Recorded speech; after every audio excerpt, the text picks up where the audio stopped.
வெற்றியாளர்களுக்கு வணக்கம்.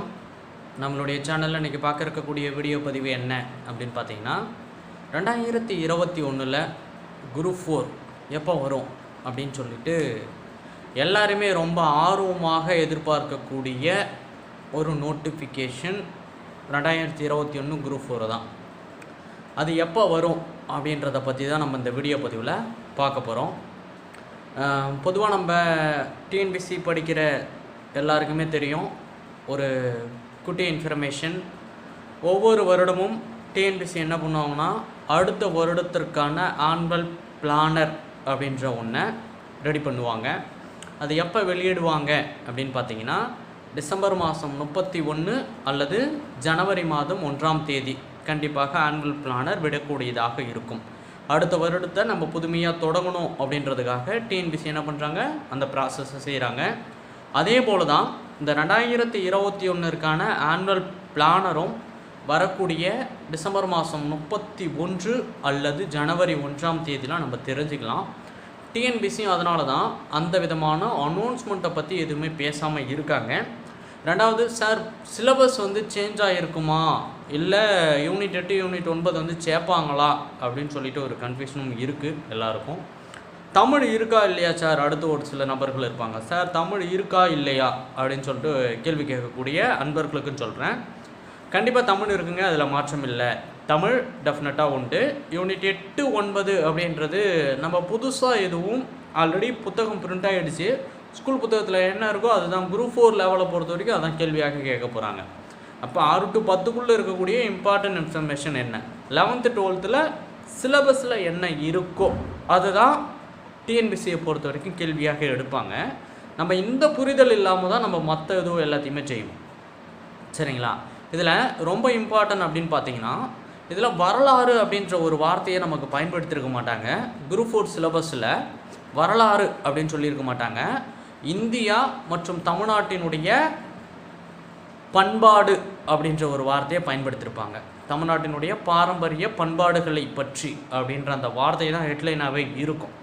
இப்போ நீங்கள் ஒரு உண்மையை சொல்லணும்னா, நமக்கே தெரியாமல் குரூப் 4 யூனிட் 8 அப்படின்றது ஆல்ரெடி காலமாக இருக்குது. இதுதான் உண்மை. வரலாறு அப்படின்ற அந்த ஒரு வார்த்தையை குறிப்பிடாமல் என்ன பண்ணுறாங்க, யூனிட் 8 நம்ம என்ன பார்க்குறோமோ தமிழ்நாட்டினுடைய பண்பாடு வளர்ச்சி அப்படின்றது தான் நமக்கு ஹிஸ்ட்ரி சிலபஸ்லையும் வச்சுருக்காங்க. அப்போ 10th லெவலுக்குள்ளே தான் மேக்ஸிமம் கொஷினும் எடுத்திருக்காங்க. இன்னைய வரைக்கும் கடைசி அப்டேட் வரைக்கும் 10th லெவல் வரைக்கும் தான் எடுத்திருக்காங்க. நீ வரக்கூடிய காலத்துலேயும் 10th லெவல் குவாலிஃபிகேஷன்ன்றப்ப 10th தான் எடுப்பாங்க. அதுக்குன்னு சார் 11th 12th கொஷின் எடுக்காமல் போயிடுவாங்களா அப்படின்னு பார்த்தீங்கன்னா சொல்ல முடியாது. கண்டிப்பாக எடுப்பாங்க. சிலபஸில் இருக்கக்கூடிய டாபிக் 6 to 10 தாண்டி 11th 12th இருந்தால் டெஃபினட்டாக கேள்விகள் எடுப்பாங்க. இதற்கு ஒரு உதாரணம் சொல்கிறோம் பாருங்கள். தேர்தல் ஆணையம் அப்படின்னு சொல்லிட்டு ஒரு டாபிக் எடுப்போம். அது 9th புத்தகத்துலேயும் இருக்குது, 11th புத்தகத்துலேயும் இருக்குது. இப்போ கடைசியாக நமக்கு குரூப் 4 ஒரு கேள்வி ஒன்று கேட்டிருந்தாங்க. மறக்காமல் கீழே எல்லாருமே கமெண்ட் செக்ஷனில் கமெண்ட் பண்ணுங்கள். 1952 பொது தேர்தலில் எத்தனை கட்சிகள் வந்து பங்கு பெற்றனர், எத்தனை கட்சிகள் வந்து போட்டியிட்டனர் அப்படின்ற ஒரு கேள்வி கேட்டிருக்காங்க. ஆனால் அது 9th புத்தகத்தில் இருக்கக்கூடிய தேர்தல் ஆணையத்தில் கொடுக்கல. ஆனால் எதில் கொடுத்துருந்தாங்க, 11th புத்தகத்தில் இருக்கக்கூடிய தேர்தல் ஆணையத்தில் கொடுக்கக்கூடியதாக இருந்தது. இப்போ சிலபஸை நம்ம முதல்ல தெளிவாக படிக்க ஆரம்பிக்கணும். சிலபஸை படிச்சிட்டிங்கனாலுமே உங்களுக்கு உங்களுடைய வேலை முடியறதாக இருக்கும்.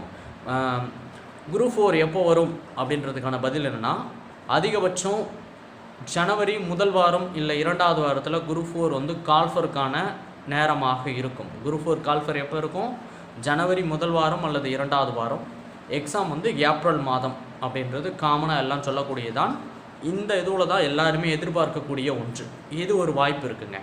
2வது வாய்ப்பு, கட்டாயம் நமக்கு சட்டப்பேரவை தேர்தல் அப்படின்றது வரக்கூடிய மே மாதத்தில் நடைபெறக்கூடிய ஒன்று. மே மாதத்தில் கண்டிப்பாக எலெக்ஷன் நடந்துடும்.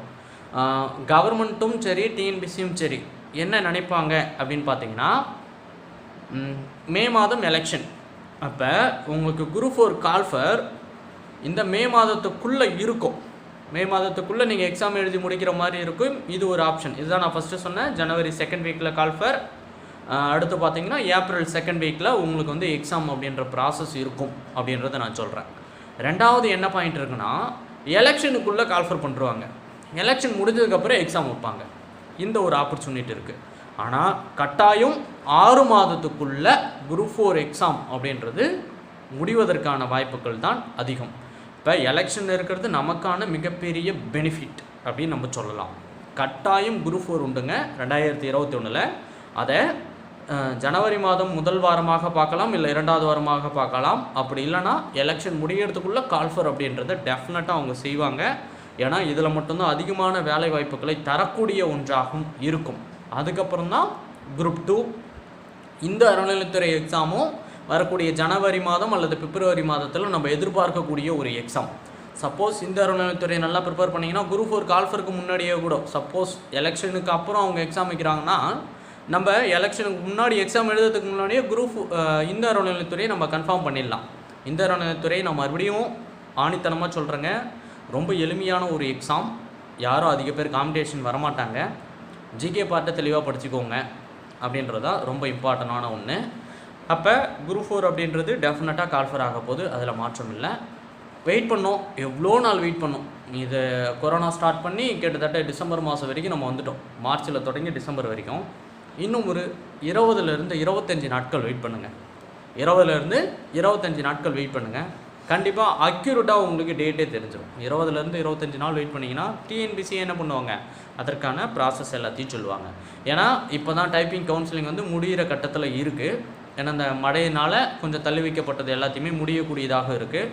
அதேமாரி கால்ஃபர் பண்ண போகிறாங்கன்னா அதில் எல்லா விதமான போஸ்டிங்கும் போட்டால் தான் என்ன பண்ணுவாங்க, நமக்கு கால்ஃபர் அப்படின்றதையும் அனௌன்ஸ்மெண்ட்டும் பண்ணுவாங்க. அந்த ஒரு விஷயமும் இருக்குது.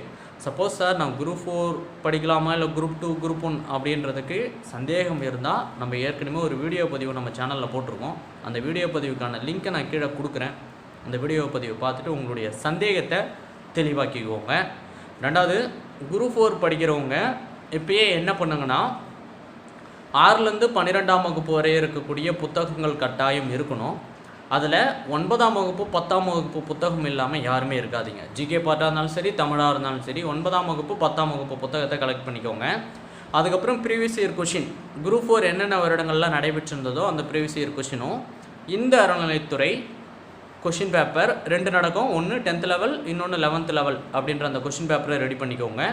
அதுக்கப்புறம்னு பார்த்தீங்கன்னா group 2 and group 2A Tamil question paper, group 2 and group 2A Tamil question பேப்பரை கட்டாயம் டவுன்லோட் பண்ணி வச்சுக்கோங்க. கொஷின் பேப்பர் எப்படி டவுன்லோட் பண்ணுறதுக்கான வீடியோவும் நம்ம புதிய வெப்சைட்டில் எப்படி கொஷின் பேப்பரை டவுன்லோட் பண்ணுறது அப்படின்னு சொல்லிட்டு கேட்டிருந்தாங்க. நம்ம அதற்கான வீடியோ பதிவும் போட்டிருக்கோம். அதற்கான லிங்க்கையும் நான் கீழே டிஸ்கிரிப்ஷனில் தரேன், மறக்காமல் போய் பாருங்கள். சப்போஸ் டவுன்லோட் பண்ண தெரியாதவங்களுக்கு அதுவும் ரொம்ப இம்பார்ட்டண்டான ஒன்று. இந்த மெட்டீரியல் எல்லாத்தையும் கலெக்ட் பண்ணுங்கள். 6 to 12 வரைக்கும் எல்லா விதமான புத்தகங்களும் வச்சுருக்கணும். எல்லாருக்கும் தெரியும், இருந்தாலும் நான் சொல்கிறேன். 11, 12 பொறுத்த வரைக்கும் நீங்கள் குரூப் 4ன்னு வரப்போ எக்கனாமிக்ஸ் புத்தகம் இருக்கணும், பொலிட்டிக்கல் சயின்ஸ் புத்தகம் இருக்கணும், ஜாகிரஃபி புத்தகம் இருக்கணும். எக்கனாமிக்ஸ், பொலிட்டிக்கல் சயின்ஸ், ஜாகிரஃபி, அதுக்கப்புறம் வரலாறு, இந்த 4 விதமான புத்தகங்களும் ஹையர் ஸ்டாண்டர்டில் கட்டாயம் வச்சுருக்கணும். மற்ற புத்தகங்கள் இல்லைனாலும் பரவாயில்ல. அதேமாரி நான் மறுபடியும் சொல்கிறேன், பதிவிடக்கூடிய ஒன்று ஆணித்தனமாக 9ஆம் வகுப்பு 10ஆம் வகுப்பு புத்தகம் இல்லாமல் குரூப் 4 எக்ஸாமுக்கு படிக்காதீங்க. 9ஆம் வகுப்பு 10ஆம் வகுப்பு புத்தகம் இல்லாமல் என்ன பண்ணாதீங்க, குரூப் 4 எக்ஸாம் அப்படின்றத படிக்க ஆரம்பிக்காதீங்க. இதில் இருந்து தான் மெஜாரிட்டி கொஷின்ஸ் எல்லாமே வரக்கூடியதாக இருக்கும். கண்டிப்பாக 2021 குரூப் 4 கால்ஃபர் ஆக போகுது. அதற்கு நம்ம எப்படிலாம் தயாராகணும், இன்னும் 20 நாள் தாங்க இருக்குது. அதனால் குயிக்காக நான் சொன்ன எல்லாத்தையும் கலெக்ட் பண்ணி வச்சுக்கோங்க. சப்போஸ் இதில் எதனா உங்களுக்கு சந்தேகம் இருந்ததுன்னா உங்களுடைய கருத்துக்களை பதிவிடுங்க, நம்ம கண்டிப்பாக சொல்லுவோம்.